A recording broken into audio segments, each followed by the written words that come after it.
Internet, and welcome to another episode of My Cool Friends. If this is your first time being here, ladies and gentlemen, first up, let me say hello. How are you? We go live every Friday at 8:30 p.m. Eastern Standard Time.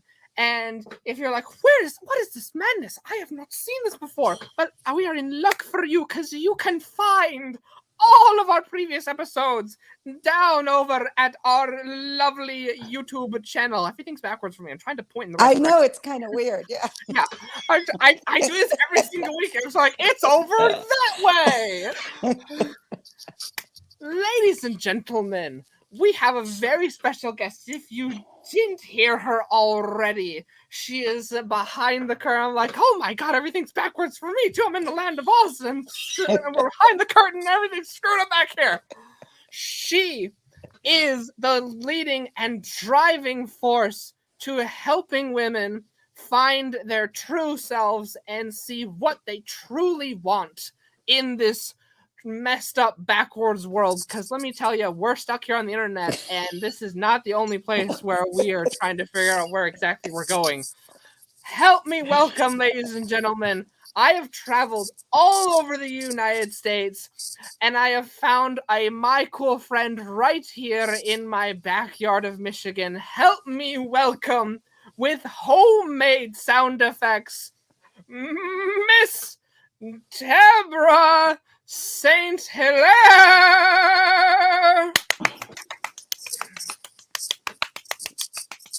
Thank you for that round of applause. It went all the way around the Yeti microphone. Backwards, though. Deborah, it is a pleasure to have you here. As I mentioned in the introduction, I was pleasantly surprised to find out that you are only an hour away from me. If that, probably a half an hour. Right. You're one pizza run away from me. That's true. Mm-hmm. And so it is extra special to have you here today. We had a chat prior to going live, as I mentioned, we were sitting in the land of Oz behind the curtain, where all the good stuff happens. Backwards. And one of my favorite movie quotes of all time is that there's a scene in Bruce Almighty near the end where he answered everyone's prayers and he just said yes to all. And then near the end of the movie, he says to God, there were so many, I just gave them all what they wanted. And God looks back at him and says, yeah, but since when does anyone have a clue what they wanted? Yeah. That's the truth. I want to ask you today, as our leading question into our interview, how does someone find out what they truly want? That's a really good question. And because the answer is never what you need. It's always what you think you want. And it's never as deep. I shouldn't say never. Seldom is it as deep as what you really, really need. So I run my coaching business. I give people what they want. And by giving them what they want, together we slowly peel like an onion back what they really need. And once they have that, they are happier, they're more successful, they're just free. It's like a weight is lifted, but you have to think. It takes work. You just can't go, You have to journal and ask yourself some tough questions and put time aside for yourself. And I do know exactly what you're talking about. It's I was just recently talking with someone, not even in an online sense, in someone that I ran into out and about, that it's that adage of every single purchasing decision that you make can be routed back to a emotional purchasing decision, not a sort of logical purchasing decision, even though we try to think that like, oh, we're making logical decisions. And so how do you go against that grain that you have to? Well, it takes some intense conversation. And there's a series of questions that I ask. On the website, My Body, Mind, Spirit, one of the first things that you see, it's an opt-in page, is a happiness assessment. And people can take that for free. And I would say 80% of the people that take that assessment are surprised at their answers because they're not really that happy.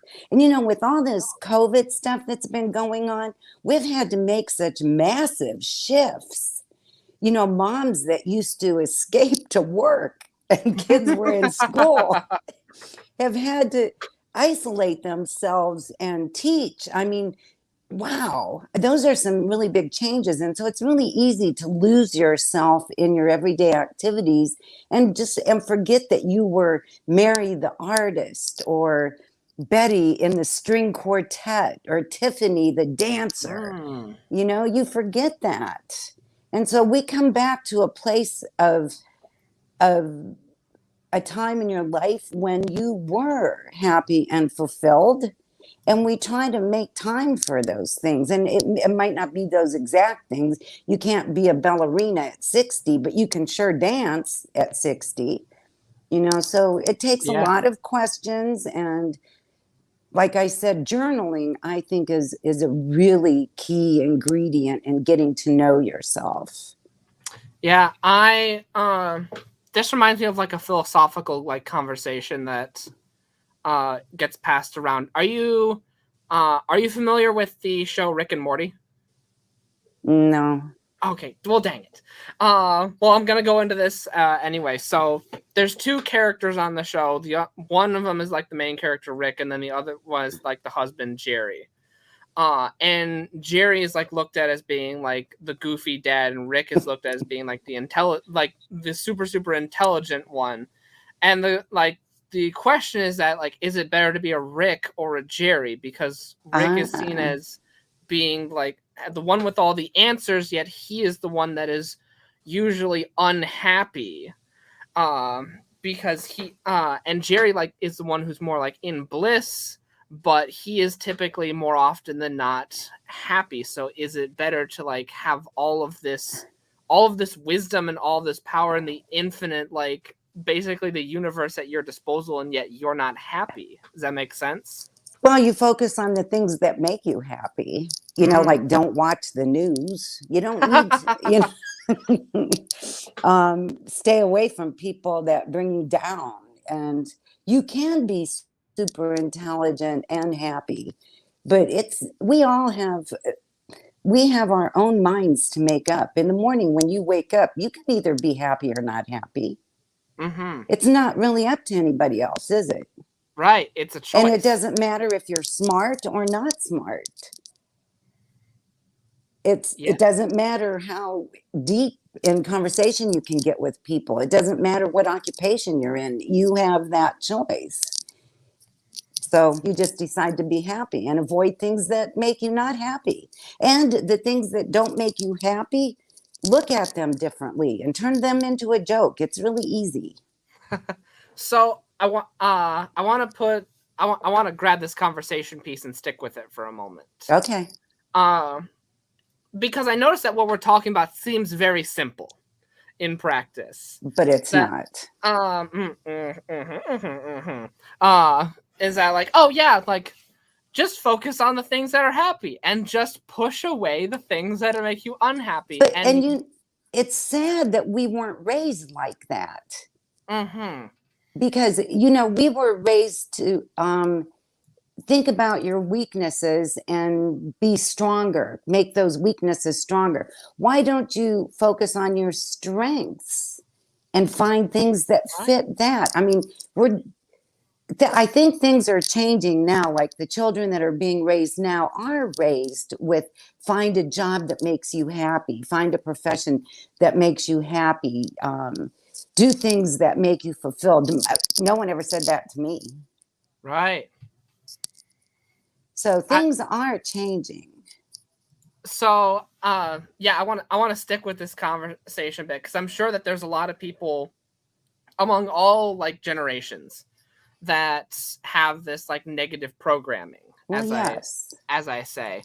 So and I even, like, when I was helping one of my friends like leave his job, and like a job that was very negative, it was that same mentality of like, oh man, what what makes you happy, and like what is going to, like, because that's a choice. And so how can someone like identify with those things that make them happy? Because I noticed that most people are reactionary. Yes. They'll see, like, prime example is that like they'll see something on social media, then they'll react to it, and thus then it goes down that spiral of negativity in their life. Whereas, and boy, that isn't that easy to do. Mm-hmm. I mean, it's so easy, and that it's like anything else, like any bad habit that you have, smoking, for example. Mm-hmm. You can't quit smoking unless you're really conscious, unless you really try.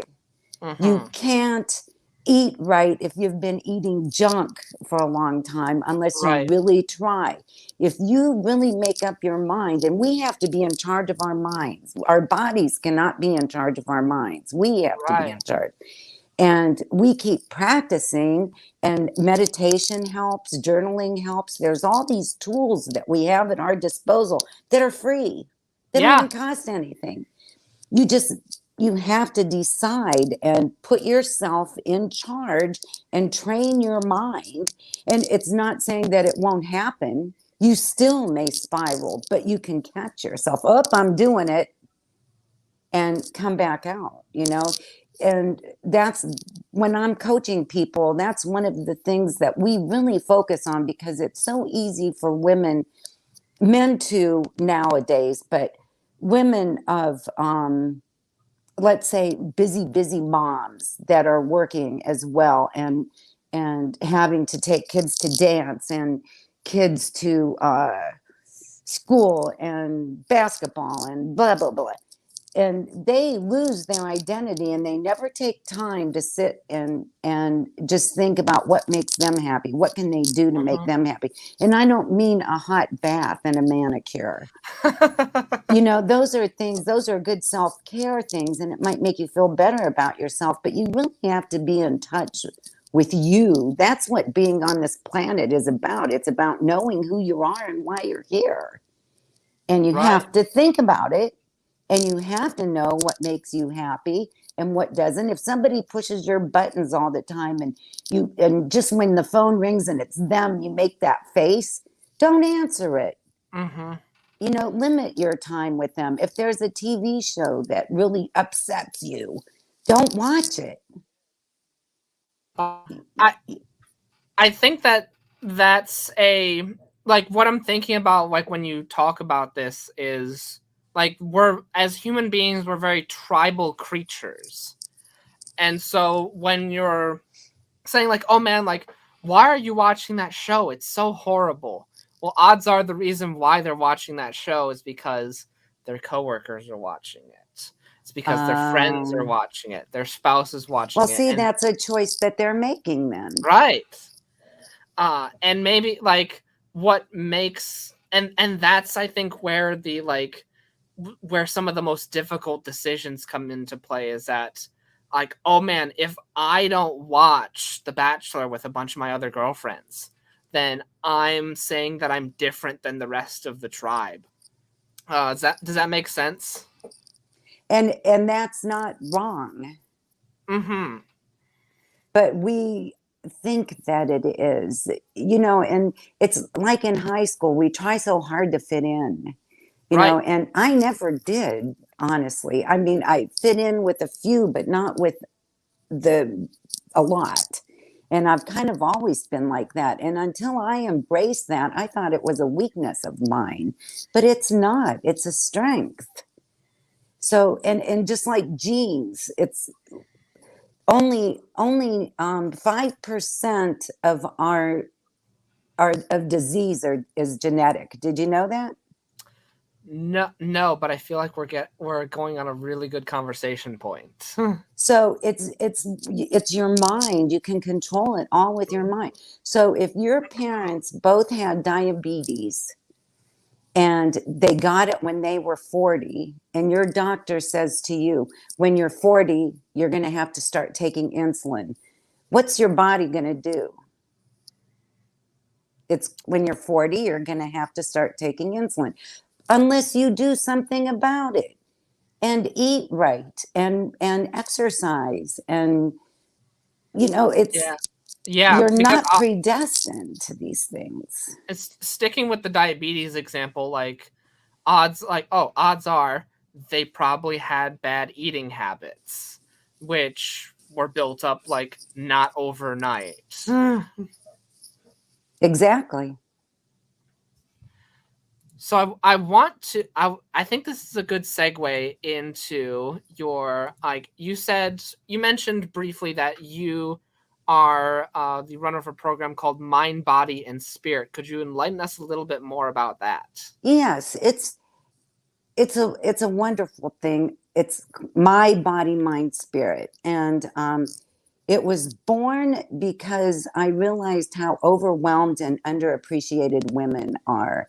And when you're in a career, and I was in real estate for years, and to get ahead, we have to focus on that career, and that's all you do all the time. Mm-hmm. All the time. There's no rest to think about anything else mentally. And my body, mind, spirit was created because of that, to give women a respite, and especially because we can't, well, now we kind of can, but we can't commune like we used to. And, young women, when I was young, I used to be able to go out by myself and not worry, and now who does that? Well, So. well, no one's going out, but that's for different reasons. Right. But it's to give you a place to kind of hang out and talk about things that matter and not the weather.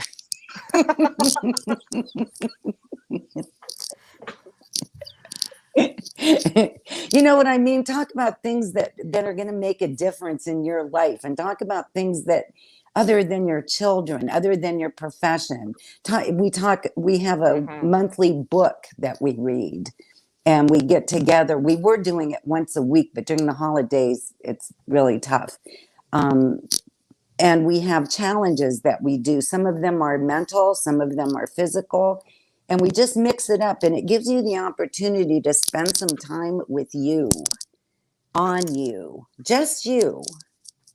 I remember that, like, part of, like, one of the biggest things, like, when people, like, ask me for advice on, like, in general growth, it's always that, like, biggest difference is, like, surrounding yourself with, like, different people, because you're a reflection of the 5 people you spend the most of your time with. Yes. I remember, like, years, almost 10 years ago. Wow, I'm getting old. Tell me. Yeah. I started my like first gaming YouTube channel, and the thing that was hardest to keep up with it was because I didn't have that group of 5 people that were in the same, like, oh hey, like, are you doing this thing, and why are you doing this thing? And we need that. Mm-hmm. I read somewhere, and I can't remember who said it. Surround yourself with people that see more in you than what you think you're capable of.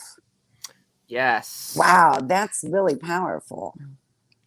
Yes, it's and you need that a lot of times.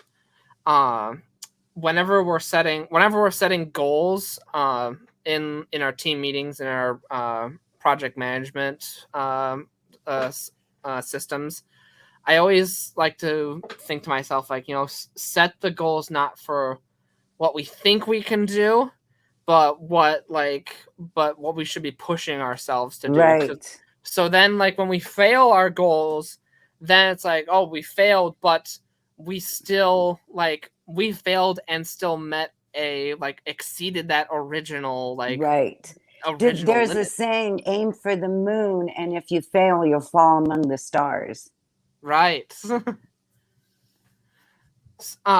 So you've got this like fantastic group, and I'd love to know like your hands-on experience from like watching that. Like, how has that have you seen any sort of transformative moments of like being surrounded by like having that 5 people network how has that made a difference in like You know anyone? what? I've kind of lost it. I've kind of lost it since COVID because I had a couple friends that moved away, and um, I was better with it. I was better with it. Uh, you, I have 3 now, and we motivate each other to stay on task for one thing. Give me a deadline. When's that going to be done? Mm-hmm. You know, and it's usually done by then. And sometimes things happen, but and it has made me be more accountable than what I would be to myself. Mm. Because if I say I'm going to do it to somebody else, I write it down with an end date. And even if it's on that end date that it gets done, it usually gets done. I have found that like when I'm trying to be accountable to myself, You there like it's myself. I can always push it off till tomorrow right, because I can be forgiving to myself. right. But what happens when you post an email or when you make a Facebook post about like some big project that you're in the works about and you haven't even started that project, but now you have an audience that is going to hold you accountable for that said Yes, project. yes. You have to do it, don't you? Yeah, then all of a sudden like the game has changed. Um, Yes.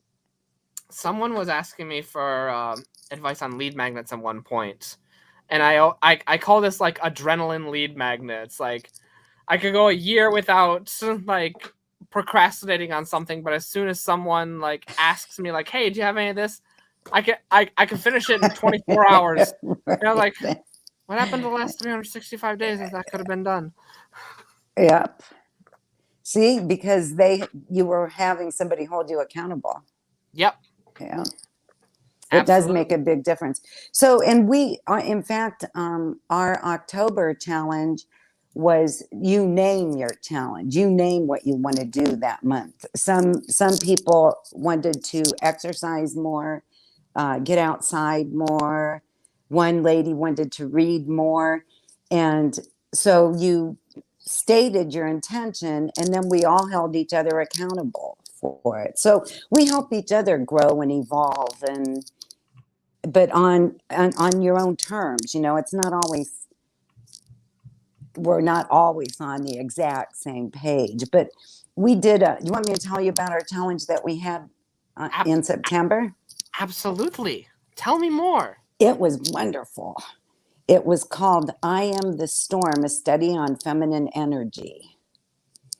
And it was, how everything is kind of shifting now. I'm sure you've read about that. Masculine energy is kind of shifting to more feminine. Even dads are more hands on now.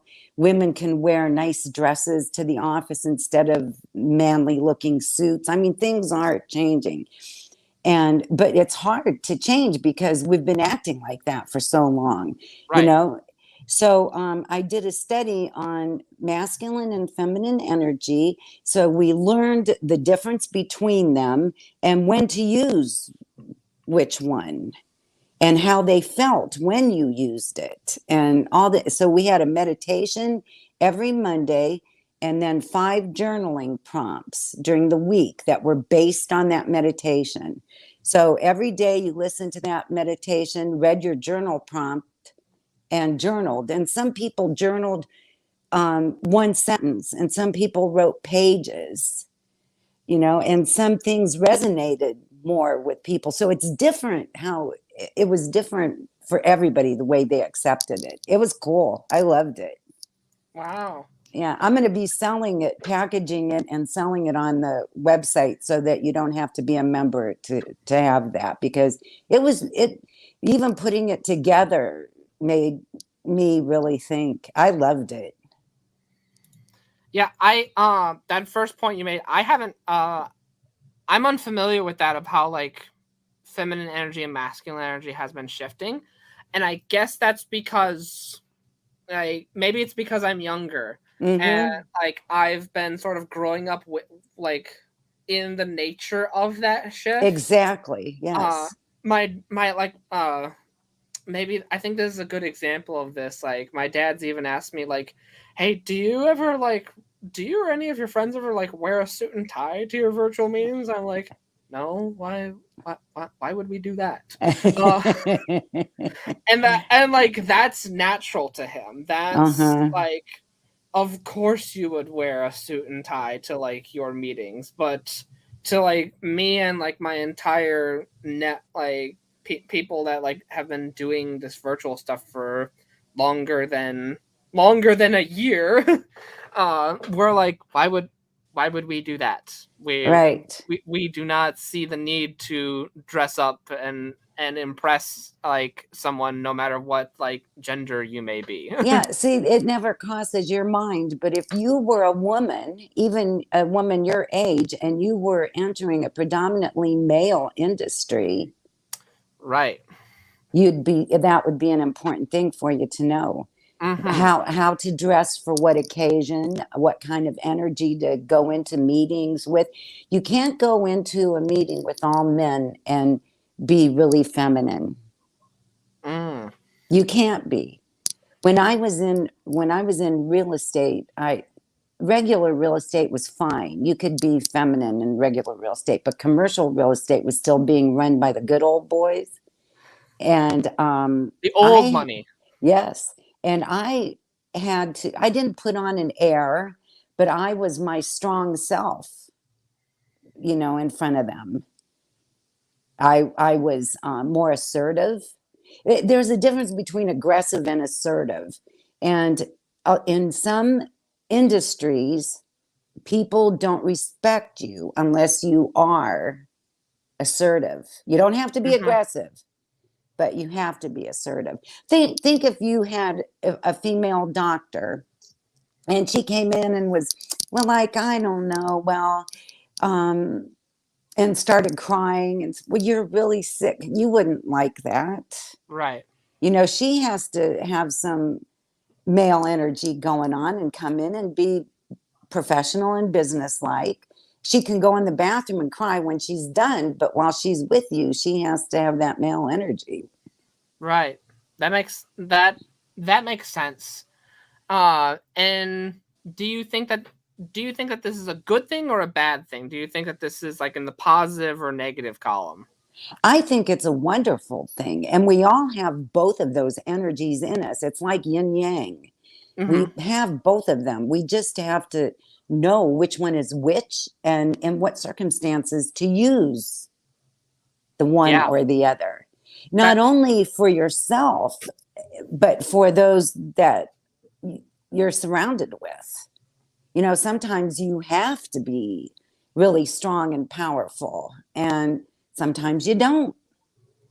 Yeah, and I think this goes back to our earlier conversation about like, do you want to be happy today or not? It's like, are you going to be a reactionary person?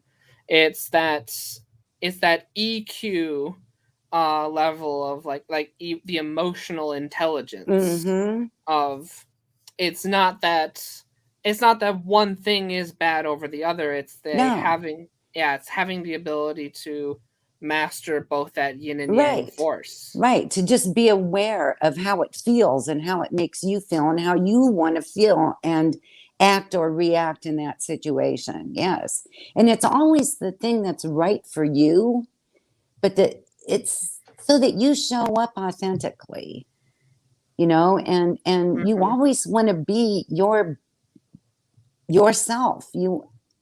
But in order to be yourself, you have to know who you are.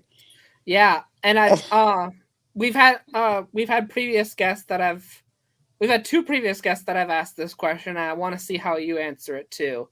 But what does it mean to be authentically you? I'd like to hear you answer that too. Okay, I asked you first, so you go. To be authentically you, number one, you have to know who that is.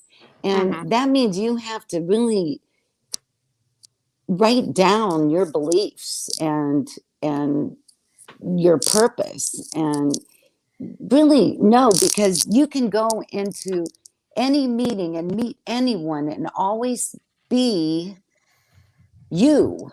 Always be you and not pretend to be anybody else or put on an air, as some people say. Or, sometimes you can be silly and giddy, and that's okay.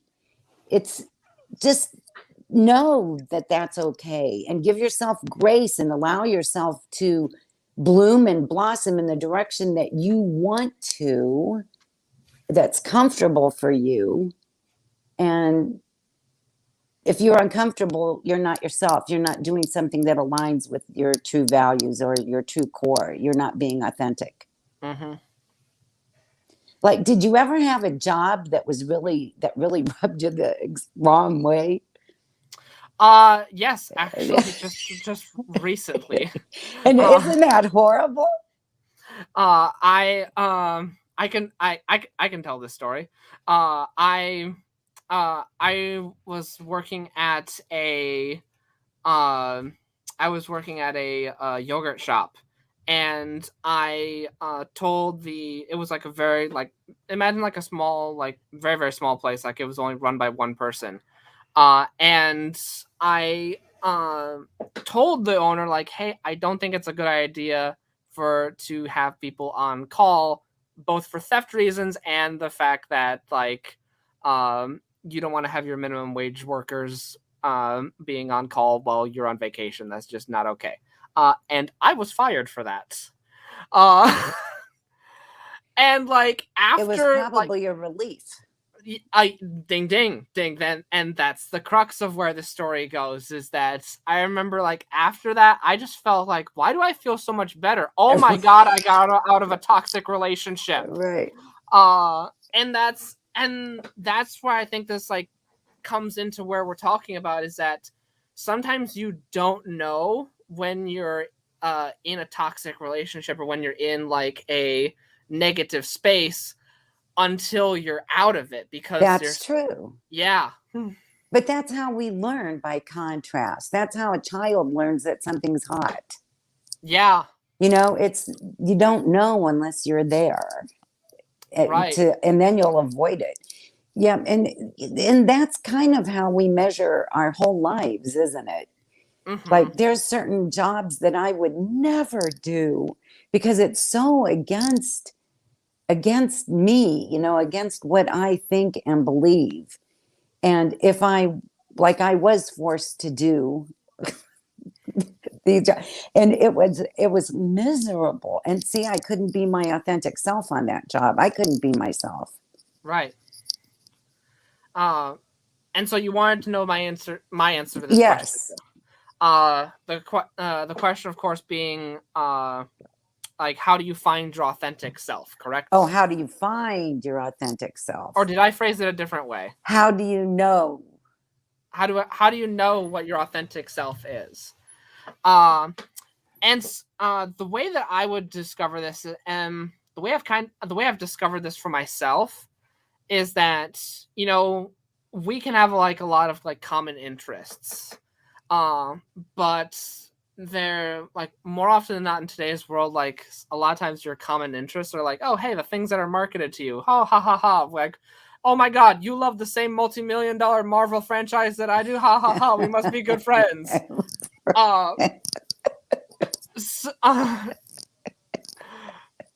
Get your giggles out. Yeah, that's the truth too, isn't it? Yes. But I think that sometimes your authentic self, like, just as much as the things that you like, it is like the things that you dislike, as well. Right. It's that, like, it's the way things make you feel. Yeah, and I even remember, like, I had a sit down conversation with someone. All right, let's shape out the avatar for this business. And we had trouble coming up with like, all right, what is this avatar like? And I just proposed the idea of like, what if we talk about our pet peeves for like 5 minutes? And we talked about like, all right, what are the things that we really hate? What is something you really hate? We'd have to get into like a specific industry. I can give you the example that I'm talking about here. Okay. We were talking about like doing a gaming podcast together. And I said like, let's talk about the things that we hate. And I said like, we said we both really hate the word gamer because it's it's like it sounds like we're giving the title of like a lawyer to someone who plays video games. Like, yes, that's good. Let's do that. And then we started shaping out all these different pet peeves. And it's like we have our person made completely out of pet peeves. And it's like that has as much force in it as like your likes and your interests. Yes, that's a good point. Yep. Does that answer the question? It makes perfect sense. Yes. And I think that there's probably as many answers to that question as people that you know. Right. Because authenticity, I think, is a pretty personal definition. Right. I think for myself, like, words getting hard. I tried to like have like a fast track to this, but I also think that like my authentic self has been shaped by my experiences, and that's something that a lot of young people have trouble with, which is why I brought up like the Marvel branding thing. Like when you're young, you're like you identify with like whatever sort of branding like that is being marketed to you. But then you change. Your authentic self can be different. Yeah. We evolve. That's part of being on Earth. Are you familiar with the show Doctor Who? Oh, I can't use any of my nerdy metaphors on this episode. Wait, who was in it? Doctor Who. It's a British sci-fi show. I think I may. I'm going to have to say no. Oh. I'm sorry. You should have told me a month ago. You should have told me to watch these things. I would have. All right, Silhouette. Let us know. We need to have like a reading list or something for our guests on the show.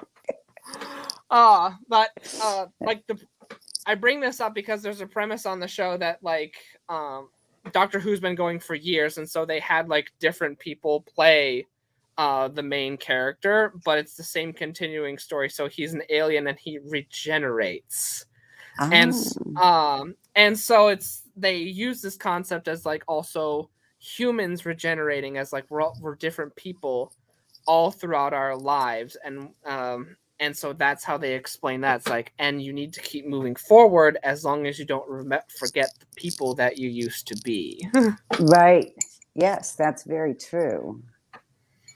And what got you to where you are, there's always a lesson that made you evolve. Right. Or that made you see, oh, I could be more. I could do more. I could, whatever it is. And, physiologically, we are a whole new person every 7 years. Yes, exactly. So, I mean, we're supposed to evolve. We're not supposed to stay the same. Yeah. So how, in the process of evolving, tell me more about how you help people evolve with mind, body, and spirit. Ding, ding, ding, ding. Well, women sometimes, and men too, we kind of feel like, is this all there is? Is this it? And I ask a lot of questions. I really get to know my clients well. And on my body, mind, spirit, my private coaching is one thing, but my body, mind, spirit is kind of like a group coaching, kind of like. It gives you the opportunity to grow in a direction that you want to, if you want to. Oh. And if you don't, if you're not ready for it, you can come back to it when you are.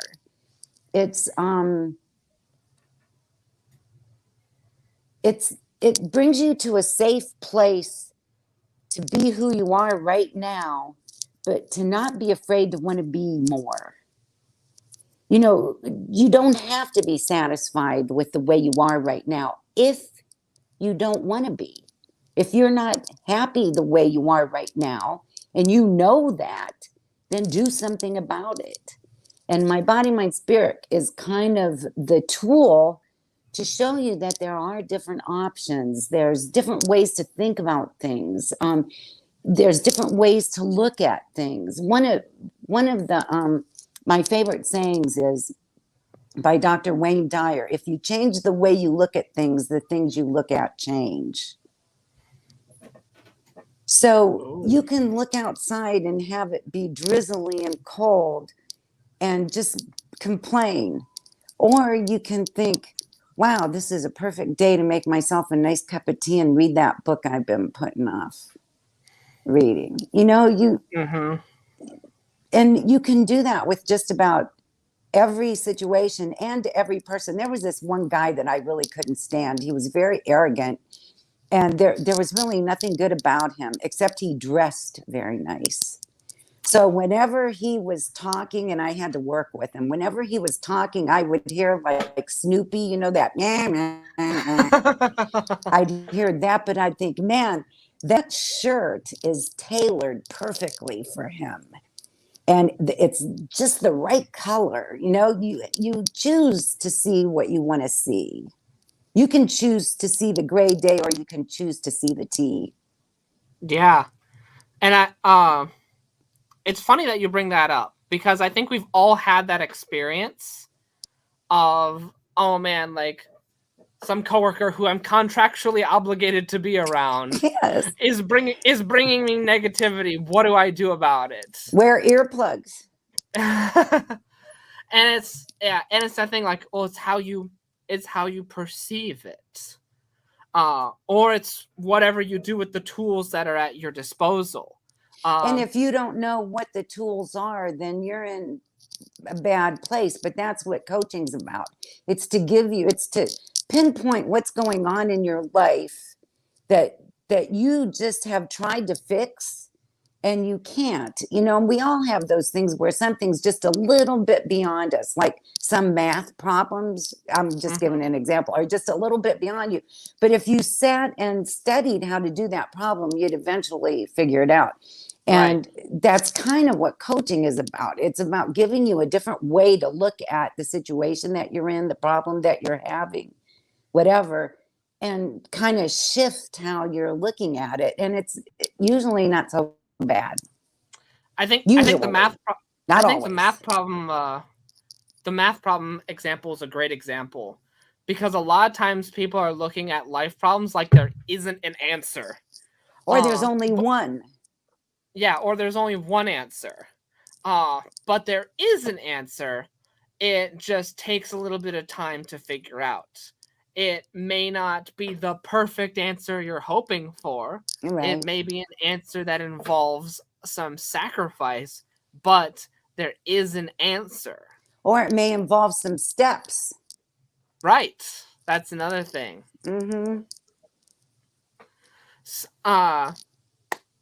Deborah, this has been an absolutely like fascinating and like and inspirational, if I may say, conversation about like just like the yin and yang forces of like what's at our own disposal. I have only one question for you. What's that? Where can people find you? Well, they can find me on Facebook. There's a private group, My Body, Mind, Spirit, on Facebook, and there's also a public group. And I also have my own page, Deborah St Hilaire. Or you can email me at deb@mybodymindspirit.com. And for your listeners, Ben, we're going to give 50% off a year's membership to My Body, Mind, Spirit, only if they sign up before the end of the year. And they can use that code 50 lowercase off, capital BE. Go ahead. And so go to My Body, Mind, Spirit, go to the membership, but don't do it until tomorrow because I haven't told my web lady yet. But and just keep trying it.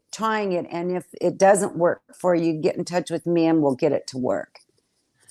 Ladies and gentlemen, that if you're listening and you're not having the audio, or if you're just listening and you're on an audio version and you don't have the lovely video version for you, your code is the number 50 and then off in all lowercase and then capital BE, no spaces in that.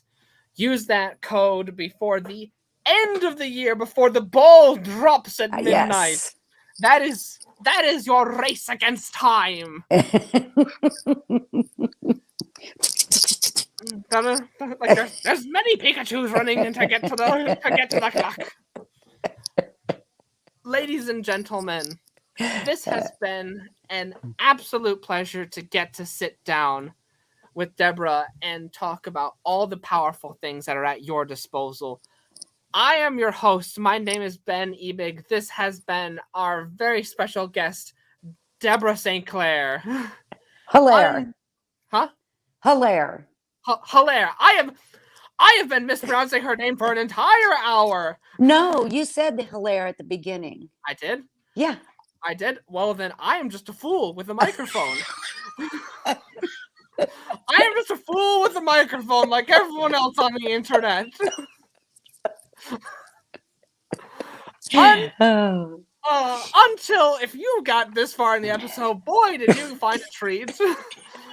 Until next week, ladies and gentlemen, I am your host. My name is Ben Evig. This is my special guest, Deborah. We'll be back next week with another very special guest. Until then, bye-bye, everybody!